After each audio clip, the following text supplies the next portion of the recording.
গীতা পাঠ শুরু করার আগে আমি কিছু কথা বলতে চাই। ভুল ত্রুটি হলে ক্ষমা দৃষ্টিতে দেখবেন, সন্তানের দৃষ্টিতে দেখবেন। ভুল তো আমি করতেই পারি, কারণ বয়সটা আমার খুব অল্প। গীতা পাঠ শুরু করার আগে কিছু প্রশ্ন করব। বলেন তো, সনাতন ধর্ম কাকে বলে? হিন্দু ধর্ম কাকে বলে? বৈদিক ধর্ম কাকে বলে? আর্য ধর্ম কাকে বলে?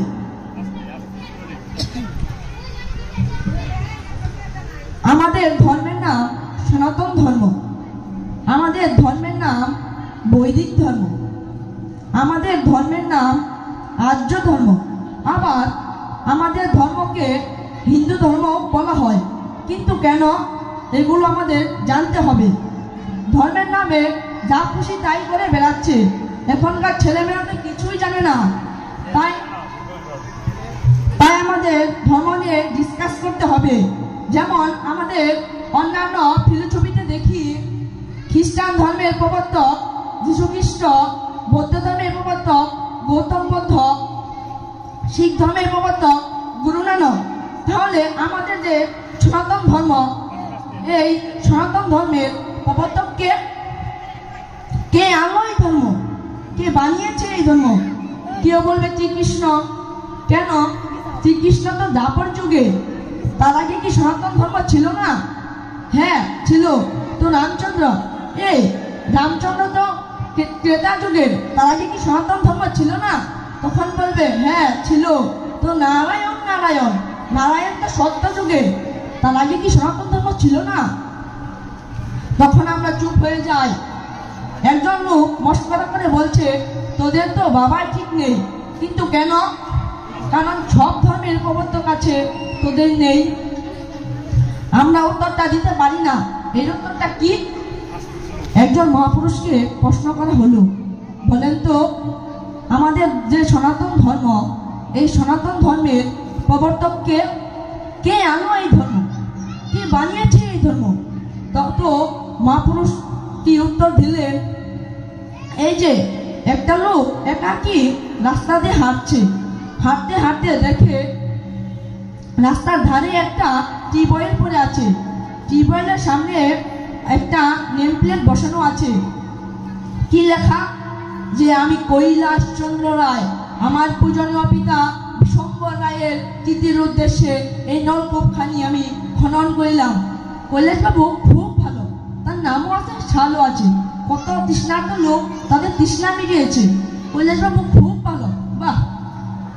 এবার কিছু দূর এগিয়ে গিয়ে দেখে আরেকটা কুয়া পড়ে আছে, সেখানেও নামও আছে, সালও আছে। এবার কিছু দূর সামনে গিয়ে দেখে একটা প্রকাণ্ড সমুদ্র, জলতরঙ্গ সমুদ্র, ঢেউর উপরে ঢেউ উঠছে, তরঙ্গের উপর তরঙ্গ উঠছে, অধরা তারা জলরাশি। লোকটা একবার বামে তাকাচ্ছে, একবার ডানে তাকাচ্ছে, একবার উপরে তাকাচ্ছে, একবার নিচে তাকাচ্ছে। দেখে যে কোনো নেম প্লেট আছে কিনা, দেখে কিছুই নেই। লোকটা হা করে সমুদ্রের দিকে তাকিয়ে বলছে, এও সমুদ্র, তোমাকে কে বানিয়েছে? সমুদ্র তখন গম্ভীর সুরে উত্তর দিচ্ছে, শুনো, আমি মিশ্রিত সমুদ্র। যবে থেকে এই জগৎ সংসার হয়েছে, তবে থেকে আমার উৎপত্তি, এখনো আমি রয়েছি। যতদিন পর্যন্ত এই জগৎ সংসার আছে, ততদিন পর্যন্ত আমি থাকবো। এই অগাধ সমুদ্রের মতো, এই অগাধ সমুদ্রের মতো আমাদের হিন্দু ধর্ম, যা আগেও ছিল, এখনো আছে, অনন্তকাল ধরে থাকবে, কিন্তু এর কোনো ইতি নেই। এই মিশ্রিত সমুদ্রের মতো আমাদের সনাতন ধর্ম। আর আমাদের হিন্দু ছেলেমেয়েরা বলছে সনাতন ধর্মে কিছুই নেই, শুধু কুসংস্কার। আরে বাবা, এটা তো কোনো গাঁজাখুরের ধর্ম নয়। এই ধর্মের পিছনে লজিক রয়েছে, দর্শন রয়েছে, ব্যবহার রয়েছে, যুক্তি রয়েছে। আমরা জানি না, আমাদের ছেলেমেয়েরা কিছুই শিখে না। আমাদের ধর্মের নাম বৈদিক ধর্ম। কেন বৈদিক ধর্ম? বেদকে আশ্রয় করে এই ধর্ম। বৈদিক ধর্ম মানে জ্ঞানের ধর্ম, এখানে কোনো অজ্ঞানের ধর্ম নয়। সনাতন ধর্মকে কেন বৈদিক ধর্ম বলা হয়েছে? কারণ জ্ঞানীদের এই ধর্ম, অজানার এই ধর্ম, তত্ত্বজ্ঞানের এই ধর্ম, এখানে কোনো কুসংস্কার নেই। এই কারণে বৈদিক ধর্মকে সনাতন ধর্ম বলা হয়। আমাদের ধর্মের নাম আর্য ধর্ম। আর্য ধর্ম মানে কি? আর্য শব্দের অর্থ শ্রেষ্ঠ। আর্য ধর্ম মানে শ্রেষ্ঠ এই ধর্ম, নিকৃষ্ট লোকজনের ধর্ম এই ধর্ম নয়। আবার আমাদের ধর্মকে হিন্দু ধর্ম বলা হয়। কেন? আমাদের ছেলে মেয়েদের যদি জিজ্ঞেস করা হয়, বলে যে সিন্ধু নামে একটা নদী ছিল, সেখানকার মানুষ হিন্দুকে হিন্দু উচ্চারণ করত, তাই জন্য আমাদের ধর্মের নাম হিন্দু ধর্ম। সত্যি কি তাই? What is Hindu? হিন্দু শব্দের অর্থ কি আমাদের জানতে হবে। হিন্দু ধর্ম কাকে বলে?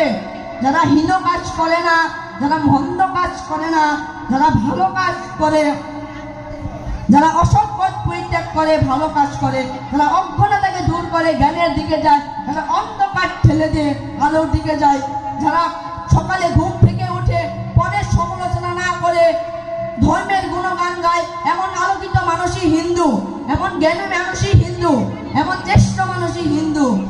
যদি হিন্দু ঘরে জন্ম নিলে হিন্দু হওয়া যায় না।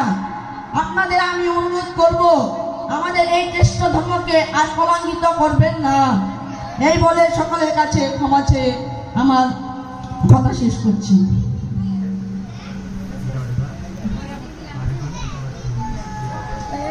আমি এখন গীতা পাঠ শুরু করছি। নমঃ